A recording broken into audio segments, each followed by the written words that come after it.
My daughter became attached to my cheating husband's chick, pushing me away. She hurted me deeply, so I turned her college fund into a brand new house for myself. They are now furious, but I do not care.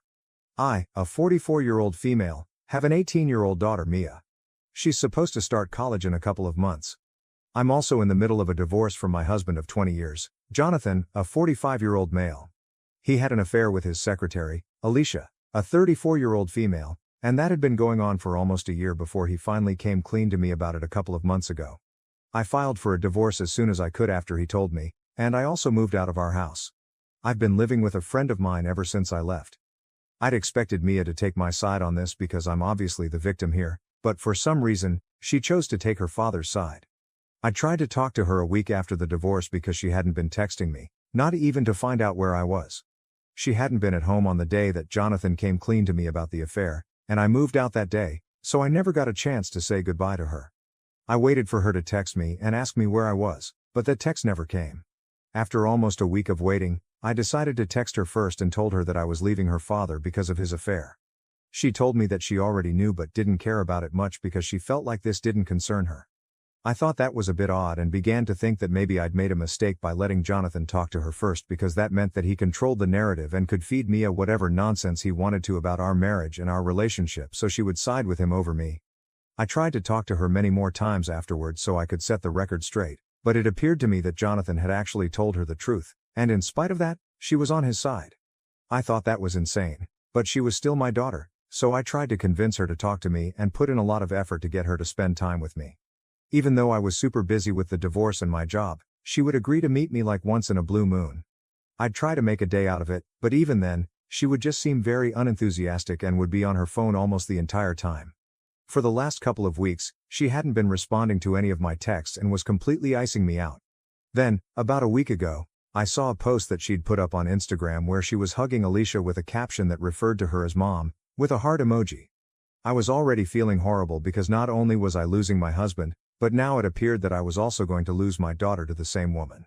That post was pretty much my last straw, and I just completely snapped. I called Mia up, and when she didn't answer the first time, I decided to go a little crazy and called her almost 17 more times until she finally picked up the phone. She sounded annoyed, but I couldn't care less about how she felt and instantly demanded an explanation for the post and the caption. She told me that it was none of my business and that I shouldn't be stalking her account in the first place. Anyway, it was crazy because she has a public account, and I follow her because I'm her biological mother. I told her that it was really low and disgusting of her to take Jonathan's side even though he had cheated on me, and now she was also pretending like that other woman was her mother while ignoring the woman who'd actually given birth to her and raised her for so long. Mia told me that she owed me nothing and that if I was so hurt, then she was just going to block me so I wouldn't be able to see any more of her posts. She told me that whatever happened was done and that now, instead of whining, I should just be trying to make my future better, like she was, trying to get along with her new family. Then, she disconnected the call and actually ended up blocking me, which came as a huge shock to me. Mia and I, like any other mother-daughter duo, had our differences, but I wouldn't ever expect her to stab me in the back like this. She and I had been pretty close growing up, and only in recent years did she start growing closer to Jonathan than to me. But I always believed that she loved us equally. That phone call proved that she didn't, and it set me off the edge. I think I cried for almost an hour after she hung up and blocked me because I couldn't believe that my little girl would do this to me. But once I was done crying, I decided that I wasn't going to let everybody get away with walking all over me and then just keep sobbing for the rest of my life. I decided to take Mia's advice and did something crazy. I'd set aside a ton of money for Mia's college fund. Jonathan and I had figured that we could split the cost of sending her to college, so he'd saved up to pay half, and so had I, in our separate bank accounts, because we weren't supposed to touch that amount. But I decided to just screw it and spend that money on buying a house that I'd really wanted for the past couple of years. I'd had my eye on a beautiful house in a really nice neighborhood, but I hadn't been able to buy it because Jonathan wasn't ready to move out of our old house, and Mia didn't want to leave that neighborhood behind because all her friends lived close by. But as soon as I realized that Mia had almost no gratitude, the sooner I accepted that, the better off I would be. So I decided to talk to the real estate agent dealing with that house and offer them the entire college fund and some more so I could buy that house. And I got a deal.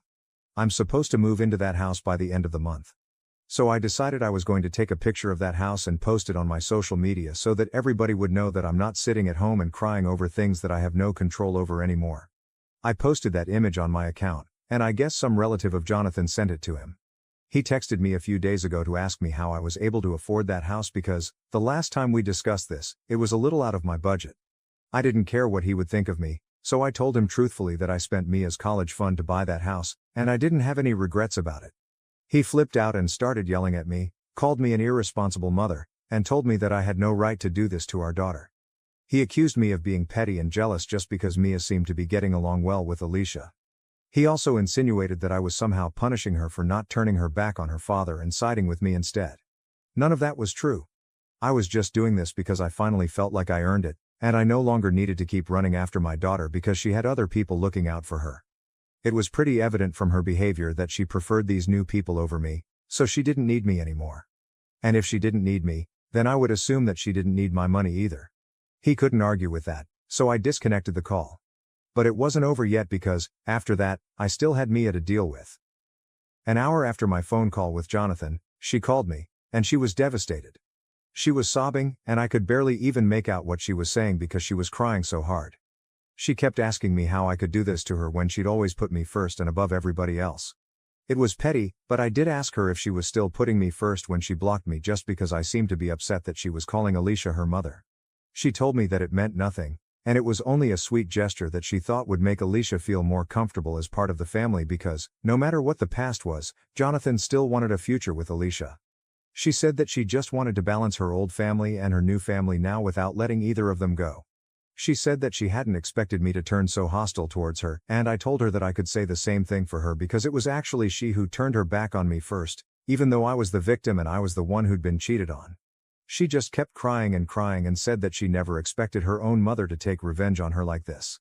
And I started feeling pretty horrible about what I did, especially when she started hiccuping in the middle of her sobs, because she only did that when she was upset. I hadn't heard her do that ever since she was a kid, so I knew that she was really upset now, and I guess I may have taken things a little too far. She told me that she was very sorry about whatever she did, for what it's worth, and then disconnected the call. But I haven't been able to forget about it, and I really don't know if what I did was out of line or not. AITA for spending my daughter's college fund on a new house after she called her dad's affair partner mom. Update 1. Hey guys, so I moved into my new house recently, and it's been a few days since I've been living here. I brought back all the things that I'd paid for from my old house, and I did run into Jonathan, Alicia, and Mia there as well. They're all living together now, so that's nice because it seems like Jonathan found a replacement for me as soon as I was gone. Actually, he already had a replacement lined up even before I was gone, to be precise, which is why the divorce is happening. Jonathan and Alicia ignored me the entire time that I was there, which wasn't really a punishment for me because it just made it easier for me to instruct the movers and help me get my job done a lot faster than I would have been able to had they decided to talk to me. Mia, however, tried to stop me and talk to me before I left. She hadn't tried to interrupt me the entire time that I was there, and neither had I tried to talk to her because I had nothing left for me to say to her, especially not after whatever had happened in the past. But she stopped me just as I was about to get into my car and asked me if I'd given any thought to what or how I was going to contribute to her college fund. Now, there was no apology and no sign of regret, so I didn't bother to answer and drove away. I've thought about it a lot over the past few days, and I really can't come up with any excuse for my daughter's behavior. We had grown a little distant in the last couple of years, and I thought that it was normal because she was a teenager and I was her mother, so she couldn't get along with me even if she wanted to. But she'd been on good terms with her father throughout, which made me feel a little alienated. But I never held that against her. This was different. This was something where I actually needed her to stand up for me, but she didn't do that, and I guess I was really disappointed. It was bad enough that she didn't stand up for me, knowing that her mother had been cheated on, but the way she treated me after that is what hurt. I don't think anybody would be able to tolerate that degree of disrespect regardless of who it came from. And it's not as if my daughter's a child. She's an adult. She knew what she was doing. Update 2. Like I'd said in my previous update, I can't forgive my daughter, and the money is already spent, so I don't understand the point of bothering me every other day. But Mia has decided that she's going to keep texting me every other day to ask if I change my mind. I've been ignoring her for the past couple of days, but it's been almost a week, and she still keeps doing it. So today, I decided to finally text her back. I told her that the money was already spent now, so there was not much that I could do to bring it back. Besides, she'd already made her priorities pretty obvious to me, so it was kind of unfair for her to treat me badly and then expect me to pay for her college fund. The person she'd referred to as mom could actually make some contribution to her fund, and that would be a lot more reasonable. Mia got annoyed and texted back, saying that it was just a post and there was no need for me to get so triggered over it. But to me, it wasn't just a post. It felt like a slap in the face because not only was Jonathan choosing this woman over me, but it felt like my own daughter was also taking their side. She was old enough to tell apart right from wrong, so it really didn't make sense to me why she'd chosen their side over mine. The only two explanations that I could come up with were that either she just didn't even think that they'd screwed up, which would be a terrible reflection of her morals, or maybe she knew something that I didn't, and they were doing something for her that I couldn't. Either way, she wasn't on my side, and she didn't have my back, which was a pretty huge heartbreak for me. I told Mia all of this, and the only thing she had to say to my long emotional text was that I needed to get over it. I was so exasperated with her, I muted all notifications from her and archived her chat. I couldn't block her because she's still my daughter, but if she decides to test my patience again, I just might do it. Update 3. So, it's been 2 weeks since I last spoke to my daughter, and today Jonathan and Mia decided to ambush me at my office. I was just about to leave the office premises so I could head out to a restaurant for lunch when I saw Jonathan's car parked across the street, and both of them were leaning against it, waiting for me to come out. I decided that I was going to ignore them and just walked past them, but they made their way toward me and told me that I needed to talk to them and explain my actions to them. Even after so many explanations, I couldn't fathom what they were still confused about. I told them to go away, but like most other times, that didn't work, and Mia started sulking and told me that if not Jonathan, I definitely did owe her an explanation. So, I decided that I was just going to get this done with once and for all. I told them to follow me into the nearest restaurant, and once we were seated, I decided to start talking without even giving them a chance to interrupt me because I wasn't interested in their side of the story at all. I told them that Jonathan and I, in spite of being together for almost 20 years, were still getting a divorce because he cheated on me. Instead of having some empathy for me, Mia decided that she was going to suck up to her father's affair partner and do everything in her power to make me feel bad about myself, as if I wasn't feeling bad enough because of the divorce and all the cheating already. I told her to her face that after everything that's happened, I really can't think of her as the daughter that I'd raised, because if she really was my daughter, she would never do the things and say the things that she had.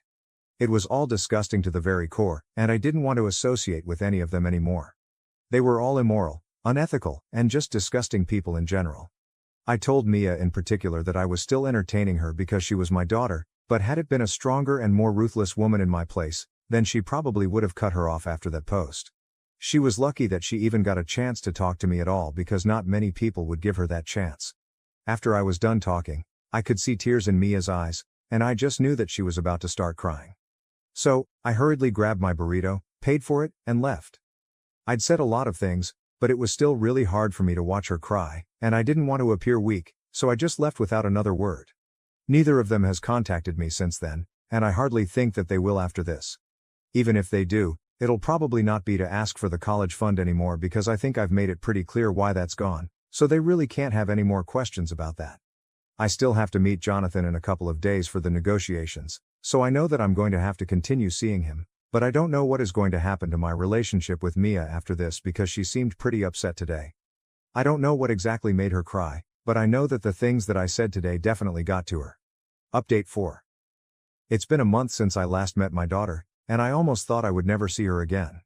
It was sad, but I'd made my peace with it. There wasn't much that I could do at that point either. Jonathan stopped fighting me at the negotiations as well, probably because what I said at our last informal meeting at the restaurant got to him as well.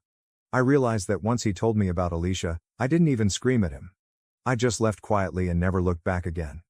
I guess the guilt hadn't really settled in because I hadn't expressed how disappointed and angry I was until that day at the restaurant. As for Mia, we didn't speak for a month after that, and like I said, I almost thought that I would never see her again. She's supposed to start college in a couple of weeks, and I kept going through old photo albums of us when she was little because I felt like I'd be there to see her off when she went away to college.